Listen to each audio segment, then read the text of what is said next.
In May this year, the Badminton World Federation and HSBC jointly launched a new outdoor game, AirBadminton, and a new outdoor shuttlecock, the AirShuttle. BWF Development Director Ian Wright, who's been managing the project from inception, spoke to us about the vision behind this undertaking. The vision's very much the President's vision, giving every child a chance to play. With only traditional indoor badminton, we're limited. So the ideal was to produce something that could be played outdoor in different environments, in different places, that gives more people access to our sport. It's been a long ride, and the most frustrating part was the shuttle, clearly. It was 2 steps forward, 3 steps back, and we found something that worked, but then when we put it in with another element in, it took it back again. So it's been a very long process working with Nanyang University down in Singapore. Once we got something that started to fly, then we turned our attention to the actual game itself, and could we make it a little bit more attractive, a little bit different, and it's been a fun process. The project has been 5 years in the making, designed to create opportunities for people of all ages and abilities to play badminton outdoor and on various surfaces.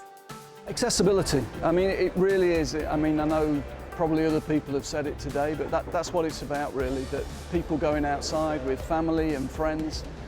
I mean, top players are not going to play on grass and they're not going to play on a hard surface. But for the general public, it works really well. We think we can do something more competitive on sand because it looks really, really good when you see it played on sand with good players. But also sand's a lot of fun. When we did the market research around with different publics trying out the game, sand came out #1, but the game itself got very, very high approval rating, so we're really pleased with the game. An underlying objective of AirBadminton is to promote the health and social benefits of badminton. As such, the BWF is currently working with leading sports manufacturers to mass produce and roll out the AirShuttle. The eventual aim is for the shuttlecock to be played in winds up to 12 kilometers per hour. The new outdoor game is also played on new court dimensions, making it more suitable to play in outdoor environments.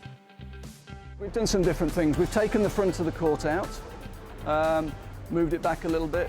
There was a lot of reasons behind that. A little bit safety for outdoor surfaces, not to take people into deep lunges on outside surface. So we've taken that net area out, which is one thing. Also, it encourages players to hit the shuttle a little bit firmer, which helps the flight of the particular shuttle. That's probably the biggest difference between indoor and outdoor. But there are other subtle differences. We've simplified the service rules. We've taken away a lot of the indoor rules so that everybody knows what it's about. Because it's outside, it's susceptible to weather. We want shorter games so people change ends more quickly, which means that it evens up more quickly. So it's 5 games to 9 is the recommended version, but I'm sure people will play with it and play their own versions, and that's fine. Badminton is a popular, fun and inclusive sport with more than 300 million active players globally. It is the BWF's hope that AirBadminton will increase those numbers dramatically and make it a truly global sport. Well, I mean, the next step is with the members. You know, we know we've got a lot of interest out there from our member countries, and now we've got to implement it. We've launched it, now we've got to make sure that we get it out there on a global basis. So there's a lot of hard work to be done, but it's a good start.